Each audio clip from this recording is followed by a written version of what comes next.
I was given a name for the purpose of seeking this out and keeping it alive. That's, so it's Pohaku, Keali, Ahunui, Okalana, Ana, Oli, Okuhio. And that, in simple English forms, means at the time of darkness, when winter is upon us, that the great chief stands and breathes life. I want to talk to you about the spirit of the tree and the selection of your process in selecting the tree in the jungle. How do you know, how does the tree speak to you? What is the very first thing that you know that is the tree?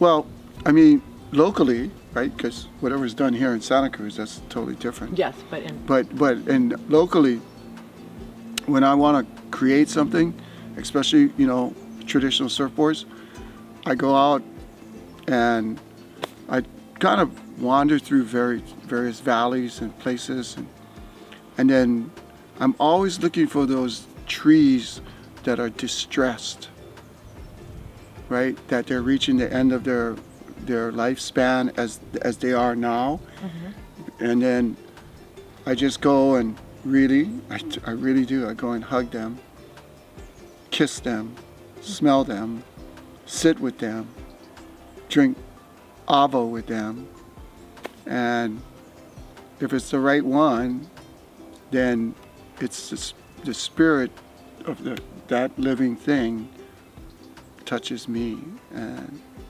then I just do my pule, which is my prayers, to calm the tree and prepare it for death and life again at one time. Because death is, when we look at like these great redwoods standing here, death is when you cut it down. Death remains if you don't bring it back to life.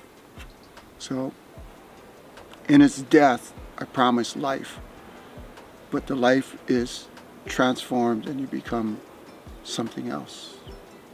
You're reborn in another form, but life continues, right? You don't die, and then you carry on for centuries to go.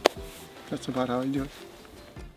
What are the key parts in the traditional process of creating one of these boards? And then does the board choose the owner, or does the owner choose the board, or how do the two get paired at the end as well? Well, those three earthly elements, right? Mm-hmm. Water, fire, and all of that. It's just like when it comes to making it, and someone wanting it, it's always there's a connection to someone that sees it, touches it, and you can see it in the person's body that, ask for a board from me, right? And there's a bonding, a marriage or, a unification or whatever. But for us, it's launa ana. It's connecting, right? There's a spiritual connection that happens, and it's like a spark. Is the wood always made into a board fresh, or is the wood ever aged? Well, I prefer working with fresh wood, as soft as I can get it, because the density of wood just varies. But Hawaiian woods, it's the hardest thing to do is work with it when it's dry. So I like to do it and with it wet, and I cure it in the process. My curing process is, and today's woodworkers hanging out with Chuck and Larry, they're always going, you don't do that. I go, whatever. But it takes years to dry these things, right? But if you do it traditionally and you use traditional methods, or the natives, wherever you are, they know. So for me, it's salting. Okay. I mean, the world's been doing it for millenniums, salting, right? Salt everything to preserve it. So it's the same thing with drying wood and working with it. The only drawback is today's steel tools or metal tools take a beating because of the salt. But the salt makes it, your board, whatever you're making, is ready to go in a month. Or instead of waiting 30 years. The reason that the three princes chose redwood, what would be the reason for choosing redwood? You know, I wasn't there, but in my opinion, I think that's what the sawmill had available for what they wanted. You know, they wanted being Ali'inui or chiefs.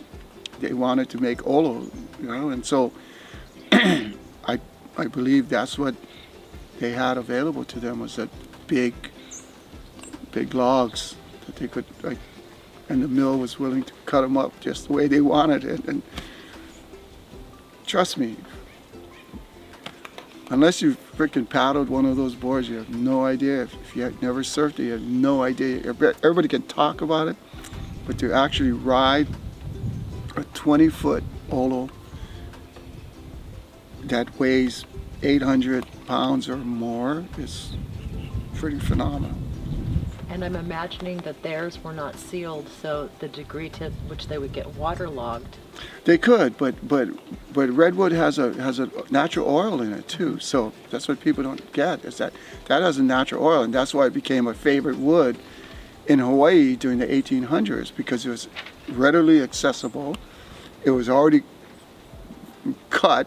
As natives, we didn't have to cut it and make it all flat. It was flat, ready to go. So there was redwood coming from Santa Cruz in the 1880s going to Hawaii? Yeah, but the redwood, and I'm not exactly sure where a lot of the redwood came from. I know a lot of it came from here, but redwood was arriving in Hawaii in the 1820s. I mean, earlier than that, you know. So, a lot of stuff came as coffin lids and stuff like that, and that's why people always go, oh, it had, these strips across it, and they're going, oh, that's a coffin lid, that's why, or a crate. So repurposed. Yeah, it's repurposed, and so we didn't take it off. We went, why take it off? We can still surf on it. This will be the bottom, and this side is where my feet go. We can work with this. That's right. And then you had talked about the spirituality of ocean is home, land is where you come to rest. Yeah. And then standing on the board is where you spiritually connect to the ocean itself. Well, ocean is home. It's just I'm born from the ocean. I live in the ocean. I am the ocean. The ocean is my mother. The ocean is my life. I mean, I don't know anything else. But definitely, I'm so comfortable in the water, day or night, it don't matter. Well, except for here, too cold. It is a little cold. It's too cold to be here, but so when you ask that, ocean is home. I was born to the ocean. I was born from the ocean. My mother always reminded me of that. Ocean is home. Don't forget it. And I never forget. Ocean's home. When all life can go down around me, all my life can be screwed up, I can just go to the ocean and I'm home. I'm okay.